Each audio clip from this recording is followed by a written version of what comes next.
కడప జిల్లా బి కోడూరు గ్రామంలో స్థల వివాదంపై పరస్పర దాడులు, పలువురికి గాయాలు, ఆసుపత్రికి తరలింపు. బి కోడూరు స్థానిక రైస్ మిల్ సమీపంలో సర్వే 592-2, 592-4 స్థలానికి సంబంధించి గత కొన్ని సంవత్సరాలుగా వివాదం నడుస్తోంది. దీనిని రెవెన్యూ అధికారులు సరైన విధంగా స్పందించకపోవడంతో గ్రామంలో కక్షలు, వివాదాలు తారాస్థాయికి చేరుకుంటున్నాయి. స్థలం విషయంలో ఇరువురి మాటామాటా పెరిగి దాడుల వరకు వెళ్లింది. గాయపడిన వారిని బాద్వేల్ ప్రభుత్వ ఆసుపత్రికి తరలించి చికిత్స చేయించారు. సమస్యపై పోలీసులు కేసు నమోదు చేసి దర్యాప్తు చేస్తున్నట్లుగా తెలిపారు.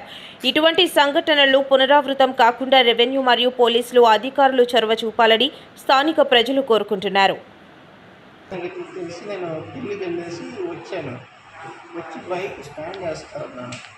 స్టాండ్ వేసే లోపల ముగ్గురు కింద పడేసి కొట్టారు. ఇద్దరు బసిరెడ్డి, దుగ్గిరెడ్డి, కొండా శివారెడ్డి అనే వాళ్ళు అయితే మీద పడిగా కాలు పెట్టి కొట్టుతున్నారు. వేరే ఆయన వచ్చి తీసుకున్నాడు. అయినా కూడా ఇంకొక కొండా సుబ్బారెడ్డి అయినా కాళ్ళకేసి తొక్కుతున్నాడు. అదే నేను మీ కొడుకు నేను చాలా సాయం చేశాను హాస్పిటల్లో ఉన్నప్పుడు అంటే అది కూడా పట్టించుకోలేదు. ఇంకొకైనా కొండ రమణారెడ్డి అయినా ఆ మనిషి కూడా కట్టెలు తీసుకొని వచ్చి రాళ్ళతో ఇదంతా బరికారు. రాయి తీసుకొని మామూలుగా రాళ్ళు ఉంటాయి కదా, ఎంత దెబ్బలు ఎంత చూడండి వయసుంది. అసలు నేను ఏమీ కాదండి, బయట స్టాండ్ కూడా బీ కోడూరు 592/2, 92/4 మాకు వంశపారంపర్యంగా వచ్చిన భూమి. మా తమ్ముడు సర్వే చేయిస్తా అన్నాడు. ఈ గొడవలంతా ఎందుకు, మనకి ఇస్తే చాలా. దాంట్లో అక్రమంగా వాటర్ ప్లాంట్ వేసుకున్నాడు. వాటర్ ప్లాంట్ కింద మళ్ళీ ఇంకుడి మీద తవ్వించుకొని అది బిల్లు చేసుకున్నాడు.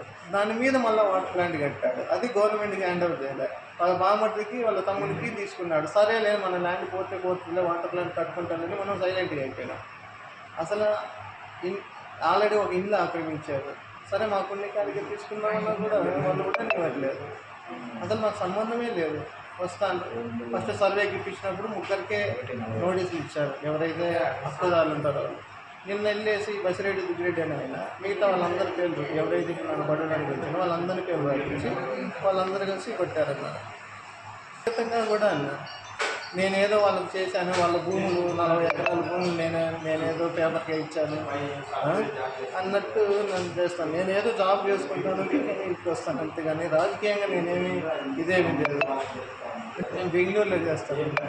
అంటే ఇప్పుడు మ్యారేజ్ ఉంటే మా ఊరు పంతులు గారు కూతురిది మ్యారేజ్ ఉంటే వచ్చాను. వీళ్ళు ఎందుకు ఉన్న కాడికి తీసుకుంటారు, సర్వే అయిపోయింది కదా అన్న ఎందుకు అరుస్తానని సర్ది చెప్పడానికి వచ్చాను.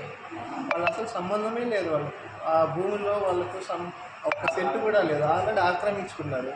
సరే ఆక్రమించుకున్నారు, మనం ఉండేది ఉంటే మనం తీసుకుందామనే విధంగానే మేము వెళ్ళాము. ఈరోజు మాకు బి కోడూరు తహసీల్దార్ వారు సర్వే నోటీసులు ఇవ్వగా ఆ సర్వే నోటీసుల నిమిత్తము మేము మా పొలం దగ్గరికి వెళ్ళి సర్వే ముగించుకొని మేము ఇంటికి వెళ్తుండగా బసిరెడ్డి, దుగ్గిరెడ్డి, అతని అనుచరులైనటువంటి కొండా శివారెడ్డి మరియు కొండా రమణారెడ్డి, కొండా వెంకట సుబ్బారెడ్డి, బసిరెడ్డి అక్క, కొండా దుర్గమ్మలు నాపై మా నాన్నపై దాడి చేస్తుండగా మా అన్న వాడిని నిలువరించడానికి ప్రయత్నం చేస్తుంటే వచ్చిన మా అన్నని కింద వేసి కొట్టి గొంతు మీద కాలు వేసి చంపడానికి ప్రయత్నించి మా అన్నని 2 చేతులతో కాళ్ళతో పిడిగుద్దులు గుద్ది అతని చంపడానికి ప్రయత్నించాడు బసిరెడ్డి, దుగ్గిరెడ్డి, కొండా వెంకట శివారెడ్డి. ఇది పూర్తిగా ఎందుకంటే గతంలో ఈనాడు పేపర్లో అతను ఆక్రమించినటువంటి దొంగ పట్టాలతో 70 ఎకరాల ప్రభుత్వ భూమిని ఆక్రమించాడు. చెన్నకేశపురం గ్రామంలో 70 ఎకరాల ప్రభుత్వ భూమిని ఆక్రమించాడు దొంగ పట్టాల వల్ల. ఓన్లీ ఇంట్లో కుటుంబ సభ్యులకు గవర్నమెంట్ ల్యాండ్ మొత్తం కొండపురం పోకుండా ఆక్రమించాడు. అది ఎక్కడ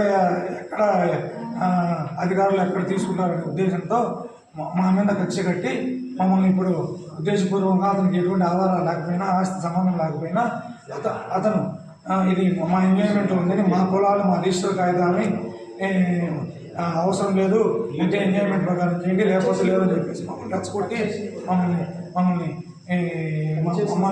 చాలా చంపడానికి నన్ను మా కుటుంబ సభ్యుల్ని ప్రయత్నం చేశారు.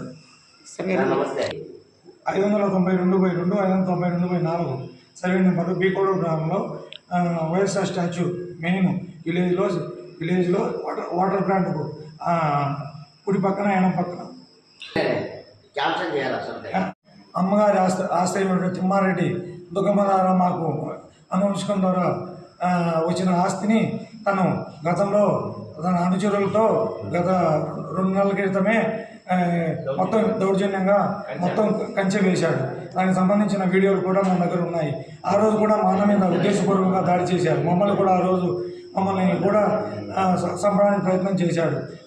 అయినప్పటికీ మేము దీన్ని న్యాయం పరంగా కోర్టు పరంగా మనం పోదామని ఎంతసేపు ప్రయత్నిస్తుంటే వాళ్ళు మమ్మల్ని హత్య చేసి మమ్మల్ని ఏదో విధంగా ఆస్తినంతా తన స్వాధీనం చేసుకోవాలని ఉద్దేశంలో ప్రెసిడెంట్ సెక్యూరిటీ అతని అనుచరులు ఉద్దేశపూర్వకంగా ఉన్నారు.